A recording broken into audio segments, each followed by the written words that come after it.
Tu Diep. Hello dear friends. When John and Nee's grandmother appeared and said NHI was their child and no one else but Diep was the mother who gave birth to the baby, Jame was stunned. He couldn't believe the truth. He met Diep with the girl. Will he have enough patience to continue, or will he stop? Will he think about forgiving? Let's watch today. James gently opened the door as the soft morning sunlight filtered through the grapefruit trees outside.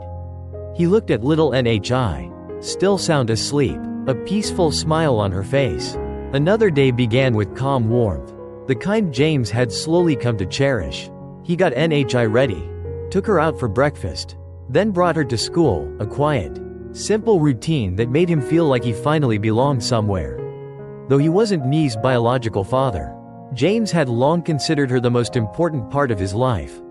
Back at home, he spent his time fixing the old house, tending to the garden, and occasionally helping his once enemy-turned neighbor, John, a man who had made many mistakes, but seemed genuinely determined to turn his life around. One afternoon, while James and John were discussing the renovation of the house, an unfamiliar woman appeared at the gate.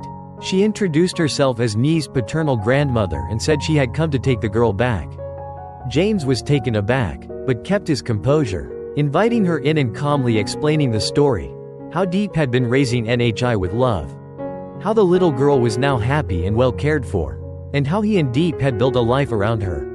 Looking straight into the woman's eyes, James asked, "Do you truly want to raise NHI out of love? Or is it obligation? Can you really give her a better life than what she has now?"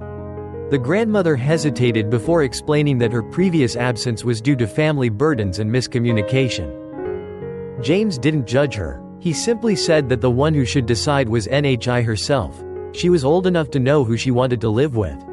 He proposed that he and Diep talk with NHI and arrange a proper meeting, with all parties present, including a government representative, to make the best decision for the girl's future. That evening, while sitting quietly with Diep under the warm light of their wooden house, she suddenly reached for his hand, her eyes trembling with unshed tears. In a voice barely more than a whisper, she said the words that shattered his heart. "NHI she's my daughter, and John's." James froze. The world tilted. The girl he loved as his own, the one who called him Dad with such innocence and trust, was the child of Diep and John. The very man who had once caused so much damage in his life. Diep, through tears, explained everything, how she had been abandoned, how she chose to raise NHI alone, and how she never told James out of fear. I thought if you knew, you'd leave us," she cried. James walked out of the room, into the cool evening air, where the scent of the grapefruit blossoms hung in the breeze. He thought of Nee's laughter, her tiny hands in his, the bedtime stories, and the countless quiet moments they had shared. The pain inside him was real, deep and raw, but stronger still was love. The next morning, he returned to Diep's bedside. She was still asleep, exhausted from everything. He kissed her forehead gently. "I may not be Nee's real father," he whispered, "but if you'll let me, I still want to be her dad. I can't promise it won't hurt, but I promise I won't walk away." Diep broke down in tears and embraced him tightly. They later went to the small farm they were building together.